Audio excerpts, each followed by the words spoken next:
Hello dear students, I hope आप लोग अच्छे होंगे और अपनी स्टडी प्रॉपर कर पा रहे होंगे। डियर ऑल, यहाँ मैं स्टार्ट कर रहा हूँ जी हाँ आप लोगों के लिए इंडियन कॉन्ट्रैक्ट एक्ट के एक छोटे से और काफी इंपॉर्टेंट टॉपिक को, जी हाँ, लॉ ऑफ एजेंसी या फिर हम उसे बोल सकते हैं contract of agency.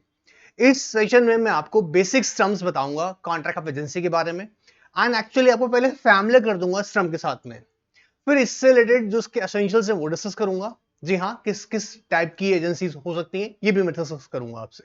Dear all, एक इंपॉर्टेंट बात समझेगा पहले, बहुत जरूरी है। देखिए जी हाँ, हर बात बहुत जरूरी है, ध्यान से सुनिएगा। अब देखिए, लॉ को समझने के लिए पहले उसके बेसिक्स के क्लैरिटी होनी बहुत जरूरी है। ठीक है, इस सेशन में पहले मैं आपको क्लैरिटी देता हूं कि एग्जैक्टली कॉन्ट्रैक्ट ऑफ एजेंसी है क्या चीज। ठीक है, तो एक एग्जांपल से समझते हैं इसे फटाफट से ना, without wasting any time.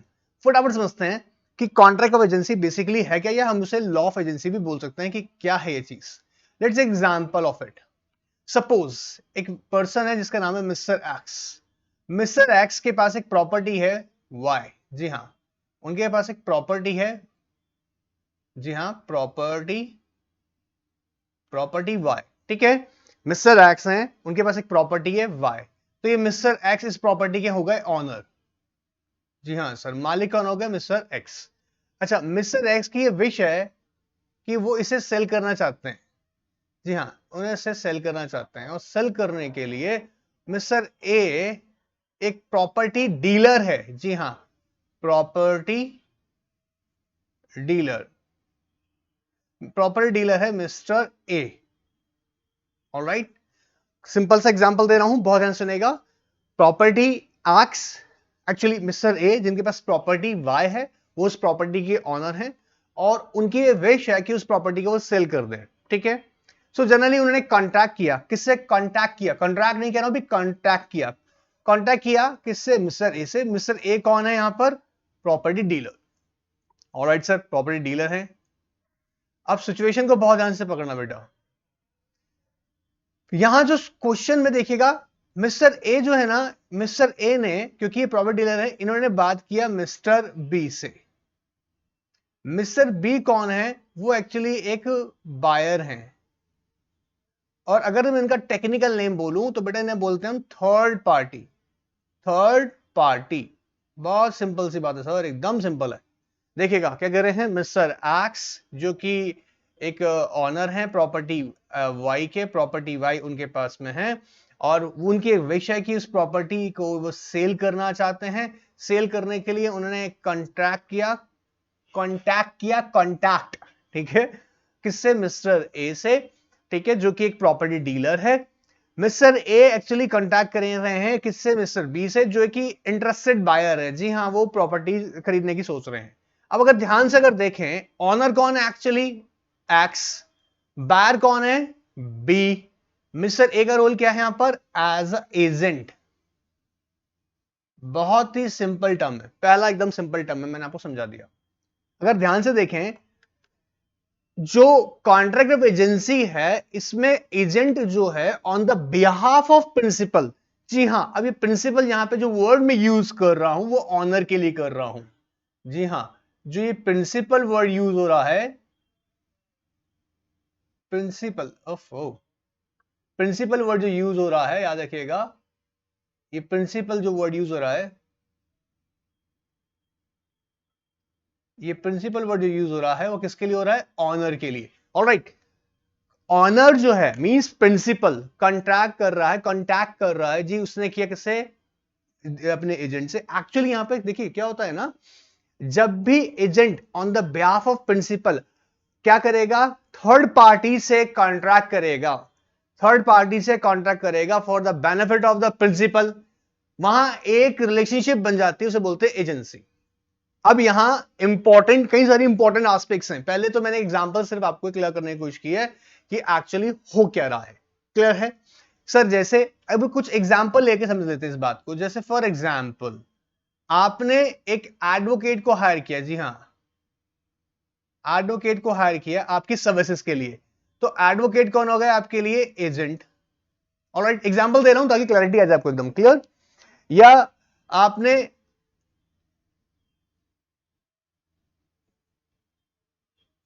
Advocate example लिया हमने, ठीक है। एडवोकेट यहां पे क्या हो गया आपके लिए, एजेंट हो गए। एक और एग्जांपल बताते हैं आपको। अच्छा मैं यहां क्लियर कर दूं, अभी मैं आपको आगे बताऊंगा, इसको भी हम डिवाइड करके समझेंगे। ये दो फॉर्म में होंगी, एक्सप्रेस, जी हाँ, कॉन्ट्रैक्ट ऑफ एजेंसी दो फॉर्म में हो सकती है, एक्सप्रेस और एम्प्लॉय, ठीक है। यहां जब मैं एडवोकेट की बात कर रहा हूं तो जनरली मैं बोलना चाह रहा हूं ये एक नेचर हुआ कॉन्ट्रैक्ट का, कौन सा, एक्सप्रेस। सर एक्सप्रेस कैसे हुआ बेटा, एक्सप्रेस अभी समझाता हूं, है ना, पहले एक बार समझते हैं एग्जाम्पल के लिए। तो ये जो एडवोकेट है ये आपके बिहाफ पर काम कर रहे हैं, ठीक है। अच्छा, यहीं पर एक क्वेश्चन अराइज हो जाता है अचानक से कि अगर मान लीजिएगा सर ये ही एडवोकेट मेरी कंपनी में एम्प्लॉय है, मान लीजिएगा ये कंपनी के एम्प्लॉय हैं, कंपनी के एम्प्लॉय हैं, तब भी क्या कॉन्ट्रैक्ट ऑफ एजेंसी बन रहा है, आंसर इज नो। ध्यान से सुनना, जब ये एम्प्लॉय बन गए कौन, यही एडवोकेट, तो ये एम्प्लॉय बनते ही ये under the control and supervision means, control and supervision means कि इन्हें बताया जाएगा क्या काम करना और कैसे काम करना है, ये किसके कंट्रोल में चला गया, ऑनर के। लेकिन कॉन्ट्रैक्ट ऑफ एजेंसी में जनरली ऑब्जर्व किया जाता है कि याद रखिएगा जो एजेंट होता है वो फ्री होता है, ऑलराइट, वो फ्री होता है अपने जजमेंट्स के लिए, मींस उसे ये तो पता था उसे क्या करना है, बट उसे ये डिफाइन नहीं किया जाता कि कैसे करना है। What to do, he knows that, but how to do, actually it depends on the agent. The actually employee is not an agent. याद रखना, इंपॉर्टेंट है, एग्जाम में ये पक्का क्वेश्चन आ सकता है, ये इंपॉर्टेंट है, पूछ सकता है आपसे। अभी मैं बहुत समझाने वाला हूँ, छोटे छोटे एग्जाम्पल से क्लियर करूंगा, ऑलराइट। तो पहला हमने समझा कि कॉन्ट्रैक्ट ऑफ एजेंसी में जनरली क्या हो रहा है, एक प्रिंसिपल होगा, पार्टी समझ में आ रहा है, एक प्रिंसिपल होगा, एक थर्ड पार्टी भी इन्वॉल्व होगी और एक एजेंट होगा। एजेंट बेसिकली क्या कर रहा है, on the behalf of the principal, for the benefit of principal, वो कॉन्ट्रैक्ट कर रहा है थर्ड पार्टी से। अब क्वेश्चन अराइज हो गया, क्वेश्चन अराइज हो गया कि सर आपने तो हमको बताया था कि कॉन्ट्रैक्ट ऑफ एजेंसी में थर्ड पार्टी, अब देखो ध्यान सुनना बेटा, एक एग्जांपल कोट कर लेते हैं यहाँ पे, ये principal, agent and third party. आपको बेटा मैंने पढ़ाया था कॉन्ट्रैक्ट एक्ट में privity of contract, privy of contract में होता है थर्ड पार्टी, याद आ रहा है, third party can not sue, but actually यहाँ पर एक्सेप्शन है। तो ये प्रिविटी ऑफ कॉन्ट्रैक्ट का एक्सेप्शन है, ये ऑफ कोर्स, इसे नोट कर लीजिएगा, एग्जाम में पूछ सकता है, प्रिविटी ऑफ कॉन्ट्रैक्ट, जी हाँ, एक्सेप्शन है ये किसका, एक्सेप्शन है किसका, प्रिविटी ऑफ कॉन्ट्रैक्ट का, जी हाँ। यहाँ थर्ड पार्टी सू कर सकता है, जी हाँ। आप जानते हैं जनरली कॉन्ट्रैक्ट में थर्ड पार्टी को कोई राइट नहीं होता है, बट यहाँ कर सकता है, बिकॉज एक्चुअली यहाँ पर एजेंट जो है फॉर द बेनिफिट और on the behalf of the principal contract में एंटर हो रहा है, ठीक है। अच्छा, जैसे मैंने यहाँ पे एग्जाम्पल आपको दिया था कि एडवोकेट के एजेंट है, हाँ जी, लेकिन अगर वही एडवोकेट इंडिपेंडेंट अपनी प्रैक्टिस नहीं कर रहे हैं और वो एडवोकेट किसी कंपनी में एज एम्प्लॉई है, तो याद देखिएगा वो एजेंट नहीं है। अच्छा, इसको मैं बहुत क्लियर समझाता हूं आपको, अभी ध्यान सुनिएगा। जनरली कोई भी एम्प्लॉय, ध्यान सुनना बेटा, कोई भी एम्प्लॉय, उसको बताया जाएगा तुम्हें क्या काम करना है और उस काम को कैसे करना है, ठीक है। बट एजेंट के केस में, जैसे मैंने अभी एग्जांपल लिया कि यहां पर आप ध्यान से अगर देखें हमारे स्क्रीन पर, देखिए जो मिस्टर ए प्रॉपर्टी डीलर है, मिस्टर ए जो प्रॉपर्टी डीलर है, क्या मिस्टर ए, याद सुनिएगा, क्या मिस्टर ए को बताया जाएगा कैसे सेल करना है, किसको सेल करना है, या क्या टेक्निक्स लगाओ सेल करने की, नहीं। यहां मिस्टर एक्स ने अपनी विश रखी कि मुझे प्रॉपर्टी सेल करनी है, मिस्टर एक प्रॉपर्टी डीलर है, ठीक है, तो उन्हें बता दिया क्या करना है, लेकिन यह नहीं बताया कैसे करना है, क्योंकि एजेंट जो है वो अपनी बुद्धि से काम को करेगा। सिंपल एकदम, कोई डाउट, ऑलराइट सर। अब एक और क्वेश्चन यहां पे राइज होता है बेटा, बहुत शानदार क्वेश्चन पे ध्यान सुनना, मैं यहां पे क्वेश्चन सारे सेशन आपके साथ लेने की कोशिश कर रहा हूं। क्वेश्चन एक और डिस्कस होता है, क्या सर माइनर एजेंट बन सकता है? अगर आप लोगों को नोट करना हो तो आप इसको पॉज करके वापस से नोट कर सकते हैं, alright. Agent, can minor be agent, can minor be agent, और दूसरा क्वेश्चन है can minor be principal. Question number second, आप सोच के देखिएगा फटाफट से। अच्छा ध्यान सुनना बेटा, आपने यहाँ ध्यान दिया होगा, मैंने इधर आपको समझाया था, देखो ध्यान से बेटा, इधर देखिएगा स्क्रीन पे, यहाँ principal, agent and third party. अगर एजेंट ने जो भी कॉन्ट्रैक्ट किया उसके लिए थर्ड पार्टी किससे क्लेम करेगा या किसके अगेंस्ट राइट डिमांड करेगा? प्रिंसिपल के। बहुत सिंपल सी बात है, क्योंकि क्योंकि एजेंट ने किसके बेनिफिट के लिए, किसके लिए कॉन्ट्रैक्ट किया? प्रिंसिपल के लिए। अगर प्रिंसिपल कुछ नहीं करता है, जो कि जिसने किया था कॉन्ट्रैक्ट, जिसने एजेंट ने किया था for the on the behalf of the principal, अगर वो उस कॉन्ट्रैक्ट को फुलफिल नहीं करता है, तो ये मैंने बताया कि प्रिविटी ऑफ कॉन्ट्रैक्ट का, जी हाँ, एक्सेप्शन, एक एक्सेप्शन मतलब अपवाद है, तो मतलब यहां पर प्रिंसिपल लायबल होगा। Answer is yes. अब सिचुएशन ये राइज हो जाती है, क्या है ना, minor be agent? Answer is yes, minor can be agent. लेकिन अब ध्यान से देखो बेटा, माइनर तो सर कॉन्ट्रैक्ट कर नहीं सकता, ऑफ कोर्स, ऑफ कोर्स, लेकिन माइनर, ध्यान सुनना बेटा, माइनर की लायबिलिटी राइज नहीं होती है, माइनर एक्ट के लिए लायबल नहीं होता है। तो अगर मान लीजिएगा थर्ड पार्टी और ये मान लीजिएगा प्रिंसिपल होता माइनर, तो सोच के देखिएगा, क्या थर्ड पार्टी इस माइनर से अपने क्लेम्स ले सकती थी? आंसर इज नो सर, नहीं ले सकती। तो बहुत सिंपल सी बात है, प्रिंसिपल तो नहीं हो सकता है, लेकिन हाँ, माइनर एजेंट हो सकता है। बहुत सिंपल सा आपको मैंने क्लियर कर दिया है, ठीक है? क्योंकि यहां पर क्या होता है बेटा, कॉन्ट्रैक्ट एजेंसी में जो रूल ऑफ प्रिविटी वो एक एक्सेप्शन तरह वो करता है। क्लियर एकदम? ऑलराइट सर, हमको समझ में आ गया, हमको ये समझ में आ गया कि कॉन्ट्रैक्ट एजेंसी कैसे क्रिएट हो रहा है। अब इसको समझते हैं कैसे दो तरीके डिवाइड है, दो तरह में, फटाफट से बेटा, दौड़ के, स्पीड से आ जाओ, ध्यान से आ जाओ, ध्यान से समझ लो, आ जाओ। यहां हम पढ़ रहे हैं कॉन्ट्रैक्ट एजेंसी, जो मैंने बताया कि दो तरीके होती है, एक होती है एक्सप्रेस और एक होती है इम्प्लाइड। एक्सप्रेस जनरली कहता है क्या? कॉन्ट्रैक्ट में बी, कॉन्ट्रैक्ट में बी ऑरली और इन राइटिंग। ऑरली हम जानते ही हैं, और राइटिंग हम लोग बहुत ऐसे पहले ही समझे होंगे। ऑरली मतलब वर्बली आपने कॉन्ट्रैक्ट किया। For example, let's take example of it, मैंने कई बार आपको समझाया कि जहां वर्ड्स के थ्रू हो रहा है, कोई पेपर वर्क नहीं है, बट यहां पर क्या होगा, एक एग्रीमेंट फॉर्म क्रिएट किया होगा और उसे कॉन्ट्रैक्ट में कन्वर्ट किया गया होगा, ठीक है? तो ये एक्सप्रेस क्या होगा, in writing, in writing form एक एग्रीमेंट रेडी कर लिया गया, ठीक है? अच्छा, जैसे यहां पर एग्जांपल दिया हुआ है power of attorney. Power of attorney जहां पे कह रहे हैं कि principal give power to the agent to act on his behalf. Let's take example of it. बहुत ध्यान सुनना बेटा, बहुत ध्यान सुनना, मैं आपकी बुक्स के भी कवर कर रहा हूं यहाँ पे चीजें। पावर अटर्नी बेटा दो तरीके होती है, ध्यान सुनना, दो तरीके होती है, एक special, special power of attorney, और एक होती है journal, journal power of attorney. Special मतलब होता है for any specific act, any specific act.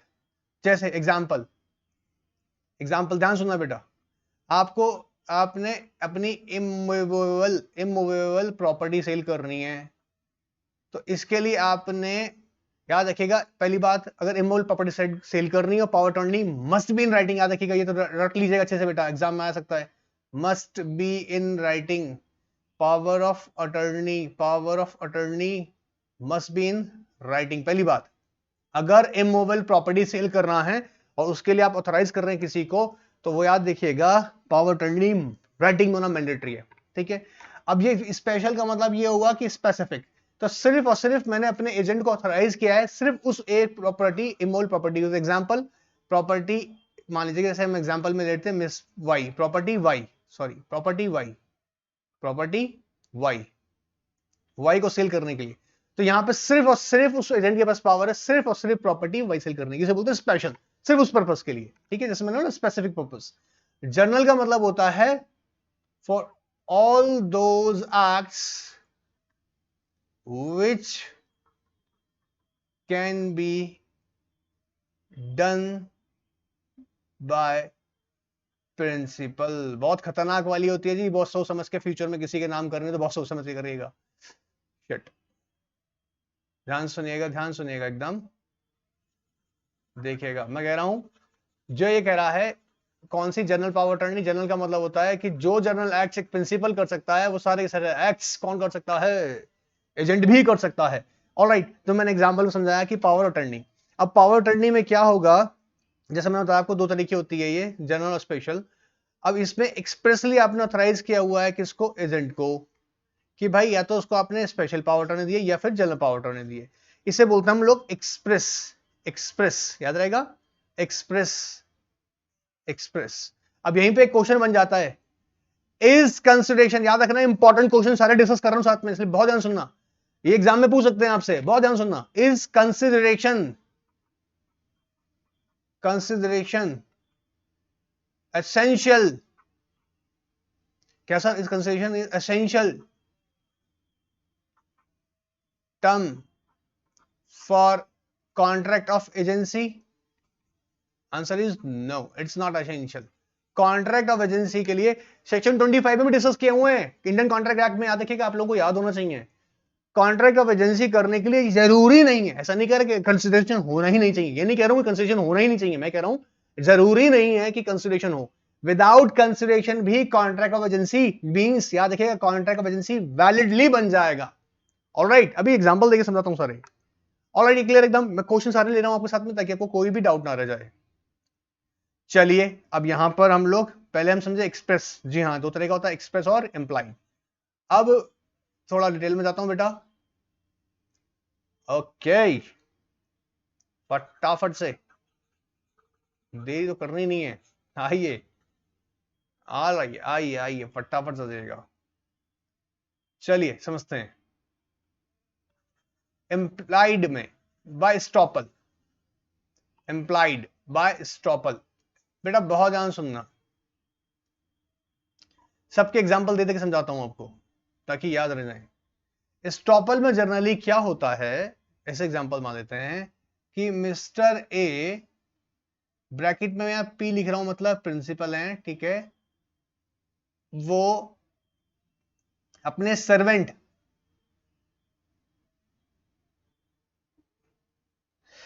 अपने सर्वेंट को, जी मिस्टर ए अपने सर्वेंट को ना, मिस्टर ए अपने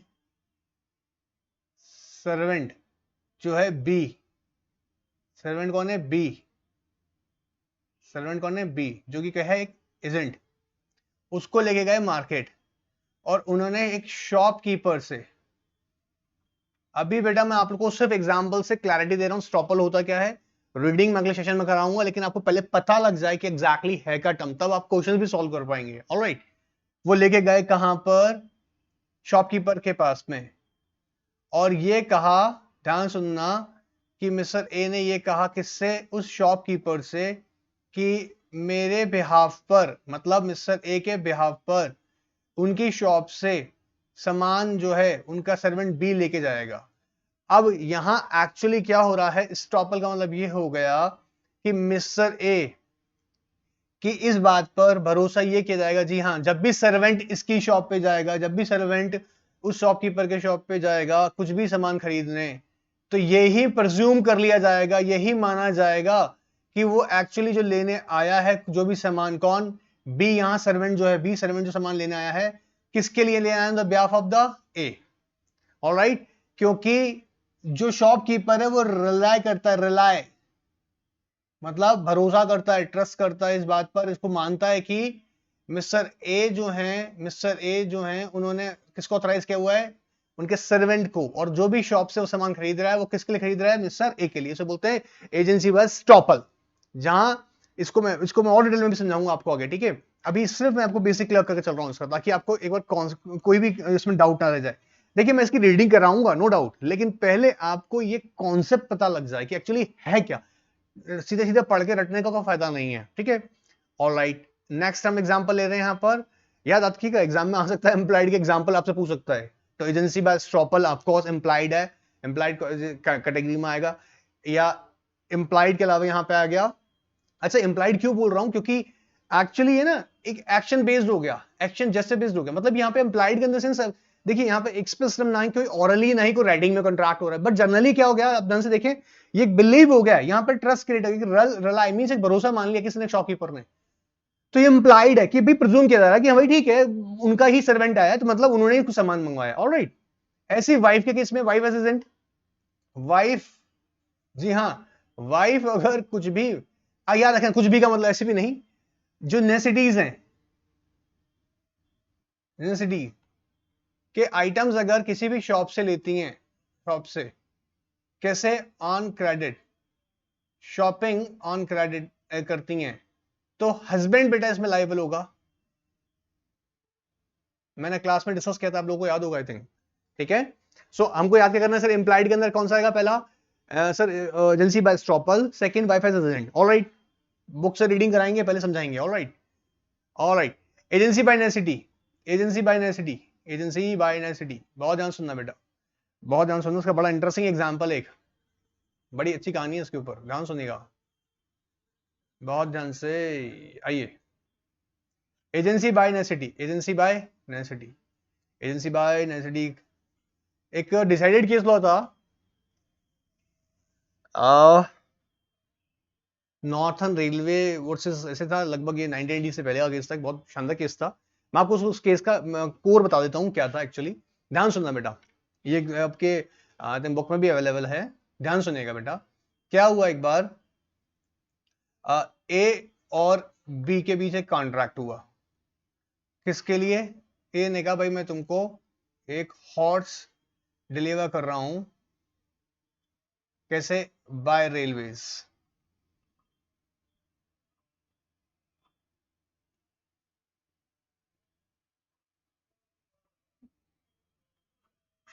ठीक है, बाय रेलवेज क्या कर रहा हूं, तुम्हें एक हॉर्स में डिलीवर कर रहा हूं। ठीक है, ये ए ने बी से कहा कि मैं तुमको बाय रेलवे एक हॉर्स डिलीवर कर रहा हूं। ध्यान सुनना बेटा, इंटरेस्टिंग केस है। अच्छा, फिर हुआ ये कि जब ये गाड़ी स्टेशन पहुंच गई, बी हॉर्स को लेने ही नहीं आया।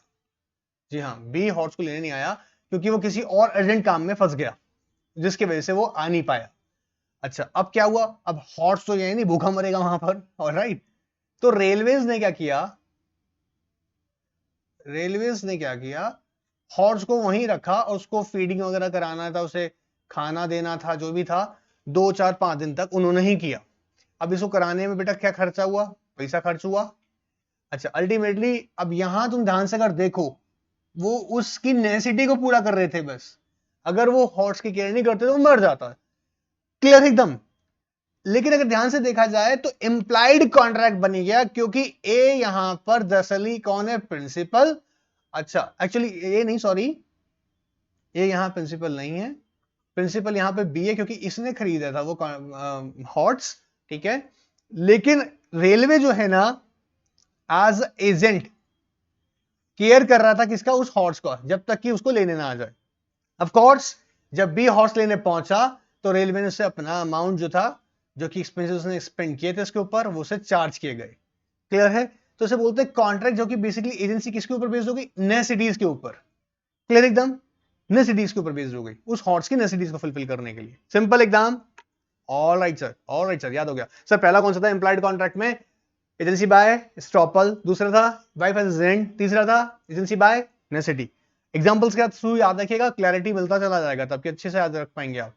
ऑल राइट सर, इसके बाद यहां डिस्कस हम लोग कर रहे हैं रेक्टिफिकेशन। जी हाँ, agency by rectification, agency by rectification, बहुत ध्यान सुनना बेटा, इसको एक लाइन में बात खत्म कर देता हूं। देखो, इसको फिर डिटेल में भी समझाएंगे, आगे सब कुछ बताऊंगा मैं, डिटेल में रीड भी करवाऊंगा, और मैं आपको सिर्फ कॉन्सेप्ट दे रहा हूं कि ताकि आपको कॉन्सेप्ट क्लैरिटी मिल जाए इसकी। ऑलराइट, ध्यान सुनना बेटा, एजेंसी बाय रेक्टिफिकेशन का मतलब क्या होता है, when an agent to do an act for which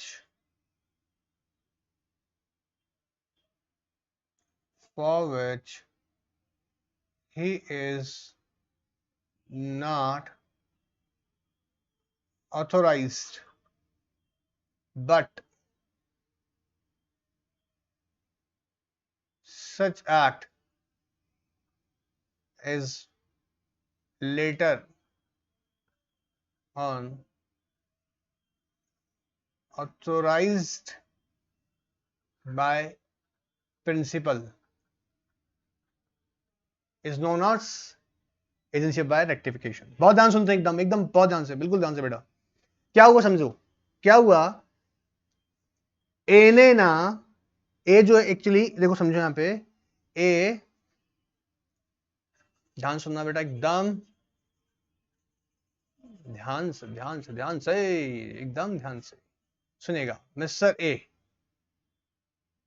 mister A, ठीक है, ये और ये मिस्टर बी, ठीक है। ए ने ना, एक्चुअली ए जो है ना वो एजेंट है किसका, बी का। तो बी कौन है यहाँ पर, प्रिंसिपल, ध्यान सुनना, ठीक है। ए कौन है, एजेंट है बी का। इसने कुछ गुड्स परचेज किए विदाउट अथॉरिटी, ठीक है, without authority of B, B से बिना अथॉरिटी के उसने क्या कर लिया, कुछ गुड्स परचेज किए और उन गुड्स को परचेज करके क्या किया, सेल कर दिया टू सी, ठीक है। वो गुड्स उन्होंने कुछ खरीदे, गुड्स परचेज करे और वो गुड्स खरीद कर क्या किया, उसको सेल कर दिए। अच्छा, अब यहां क्या हुआ, इसी एक्ट को बी ने by the time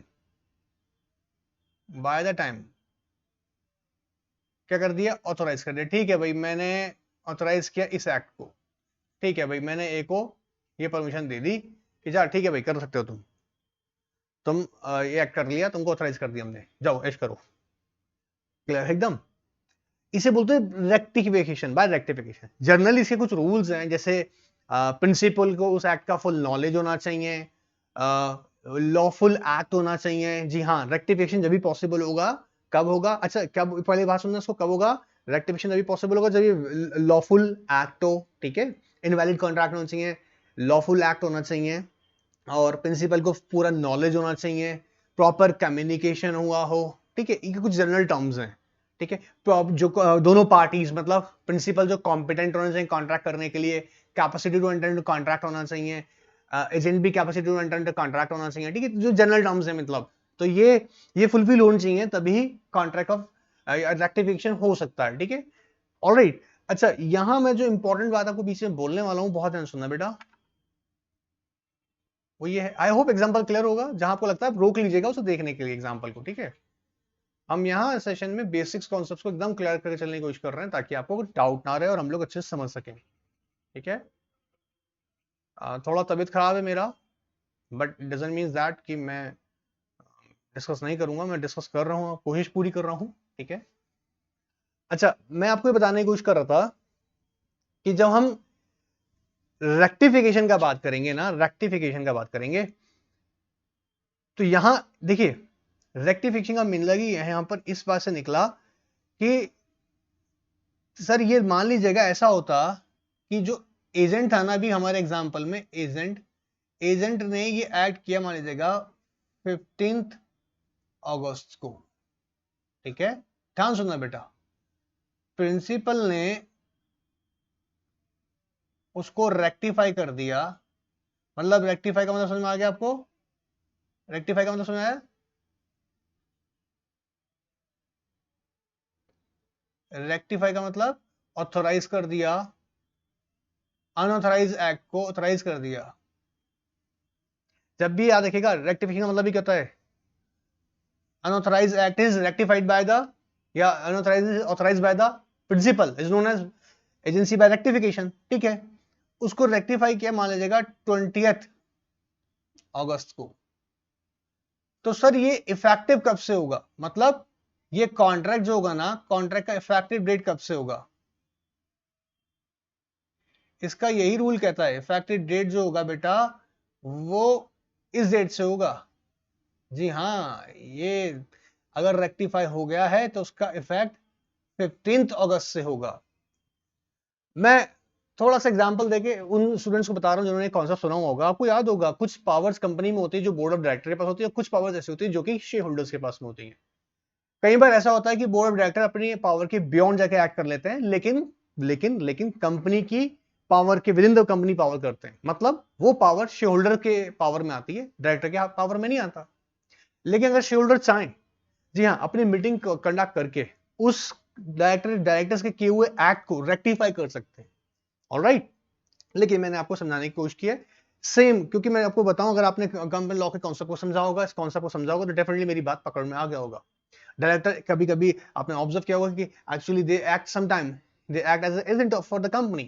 and suppose अगर डायरेक्टर की पावर के बियॉन्ड कोई एक्ट हुआ है, लेकिन वो within the company power हुआ है, जिसको रेक्टिफाई करने की पावर शेयर होल्डर के हाथ में, तो वहां पर भी यही कॉन्ट्रैक्ट हम समझते हैं। ऑलराइट, तो यहां मैं जो इंपॉर्टेंट बात आपको बताने की कोशिश कर रहा था, ये था कि जो वो डिफेक्टिव होगा वो 15 अगस्त से हो जाएगा, 20 से नहीं, क्योंकि उसे रेक्टिफाई कर दिया गया है बाय द प्रिंसिपल। अगर रेक्टिफाई नहीं करता तो उसका कोई इफेक्ट ही नहीं होता। ऑलराइट, सो बेटा यहाँ इस सेशन में मैंने आपसे कुछ बेसिक्स बातें डिस्कस करी हैं। मैं उम्मीद करता हूँ कि ये कि जो खिचड़ी मैंने रेडी कर दी आपको, इसको समझ में आई होगी आपको। तो आप इसे जरूर एक बार देखें, समझें, और कहीं पे भी कोई क्वेश्चन क्वेरीज है तो मुझसे पुट अप कीजिएगा, पूछिएगा, बेझिझक, चिंता मत कीजिएगा, मैं डेफिनेटली आंसर करूंगा आपको। ठीक है, वन मोर थिंग, आज हमने क्या पढ़ा फटाफट देख लेते हैं। हमने कॉन्ट्रैक्ट एजेंसी में डिस्कस किया, दो तरह की सिंपल एजेंसी है जिसमें हमने डिस्कस किया सर एक्चुअली क्या कंसिडरेशन मैंडेटरी होता है? ऑफ कोर्स नॉट, मैंडेटरी नहीं है। अगर कंसिडरेशन होता है there is no problem, but mandatory नहीं है फॉर कॉन्ट्रैक्ट ऑफ एजेंसी के लिए कंसिडरेशन। ऑलराइट, क्या माइनर एजेंट बन सकता है? आंसर इज यस, लेकिन क्योंकि ये रूल ऑफ प्रिविटी का एक्सेप्शन है, इन दैट केस यहां माइनर की लायबिलिटी नहीं बन सकती, जैसे कि प्रिंसिपल की बन जाती है। ऑलराइट, तो क्या कॉन्ट्रैक्ट एजेंसी क्या एक्सेप्शन है प्रिविटी ऑफ कॉन्ट्रैक्ट का? हाँ जी, प्रिविटी ऑफ कॉन्ट्रैक्ट का एक एक्सेप्शन है। ठीक है, क्या सर माइनर प्रिंसिपल हो सकता है? अभी भी बताए थे नहीं हो सकता, क्योंकि उस प्रिंसिपल की लायबिलिटी बनती है यहां पर, और माइनर की लायबिलिटी नहीं बनती है। ऑलराइट, ठीक है सर। सर इंप्लाइड कॉन्ट्रैक्ट में हमने क्या क्या डिस्कस किया था फटाफट से? इंप्लाइड कॉन्ट्रैक्ट में हमने डिस्कस किया कौन कौन से टाइप के होते हैं। एजेंसी बाय स्टॉपल, जिसका हमने एग्जांपल से आपको समझाया है, ठीक है, जिसमें मैंने बताया था कि अगर एक मास्टर अपने सर्वेंट को, एक नौकर को अपने लेके जाता है, दुकान में भी लोगों से मिलाता है कि ठीक है भाई, ये मेरे यहाँ पे अगर सामान खरीद देगा तो ये मानिए ठीक है कि हम ही मंगा रहे हैं। लेकिन अब जनरली अगर मान लीजिए कभी भी उस सर्वेंट वहां जाएगा, तो शॉपकीपर यही भरोसा करेगा क्या कि ये एक्चुअल प्रिंसिपल के लिए यहाँ आया है। ठीक है, सो ऐसे मैंने आपको डिस्कस किया वाइफ एज एन एजेंट या एजेंसी। एजेंसी जहां पे मतलब अभी कॉन्ट्रैक्ट ऑफ बाय नेसेसिटी, जी हाँ, नेसेसिटी की वजह से कोई कॉन्ट्रैक्ट होता है, जो हॉट्स वाला एग्जांपल आपको दिया मैंने अभी। इसके अलावा हमने डिस्कस किया फटाफट से, कौन सा लास्ट वन था? Agency by rectification. Alright, so next session में एक बार हम बुक से फटाफट फटाफट इसको रिवाइज कर दूंगा। याद देखिएगा, इस सेक्शन को ध्यान से जरूर देख लीजिएगा, ताकि आपको ये कॉन्सेप्ट क्लियर हो जाए, फिर पढ़ना मुश्किल नहीं है। Alright, thank you very much and take care.